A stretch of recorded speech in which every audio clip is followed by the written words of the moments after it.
For this exercise, browse to your Chapter 10 folder and open the file Chapter 10.05 Systems. From your project browser, scroll down and open the view HVAC Level 3 Modelling. As we can see in this view, we've got two different duct systems.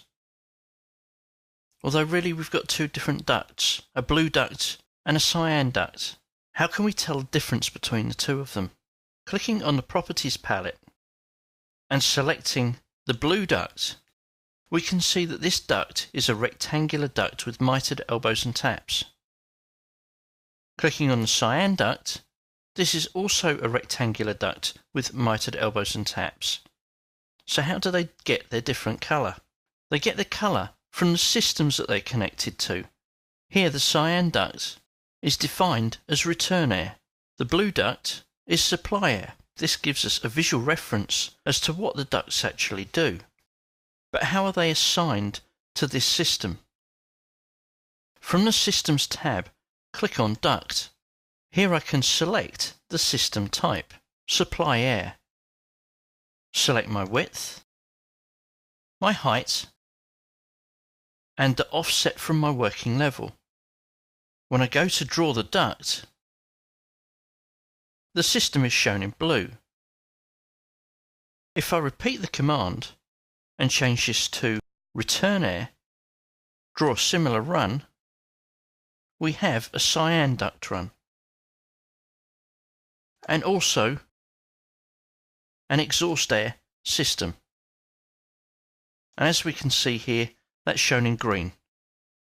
Great, I hear you say. Fine, fantastic, but I don't like the colours, and I want more systems. Well, that's fine too. Let's have a look at how we can change them.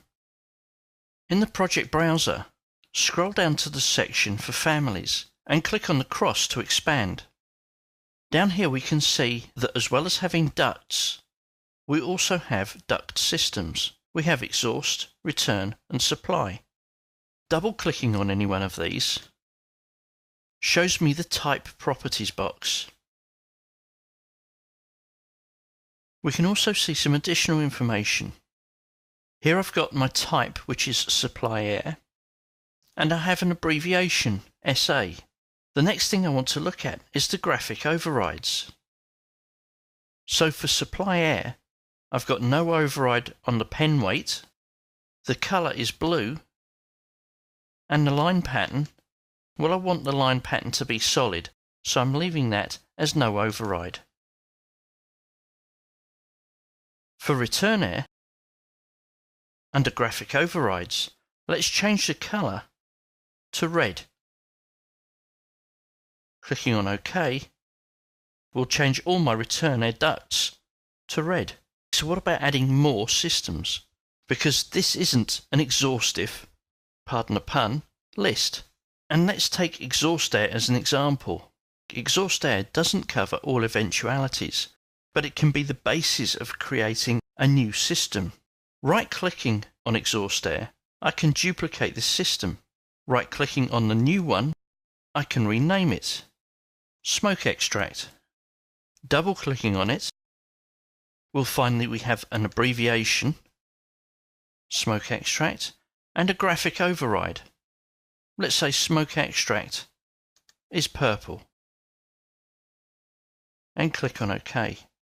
Now when I go back to the duct tool, then selecting the Properties palette, I can change the system type to smoke extract and draw a duct run.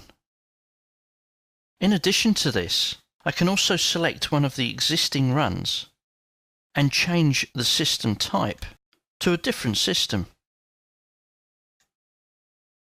So that's creating duct runs for roughing in duct layouts. But what happens when we connect ducts to pieces of equipment? Here I've got a fan coil unit. We've got a supply duct coming out and return air coming in. If I click on the shortcut to create a duct coming out,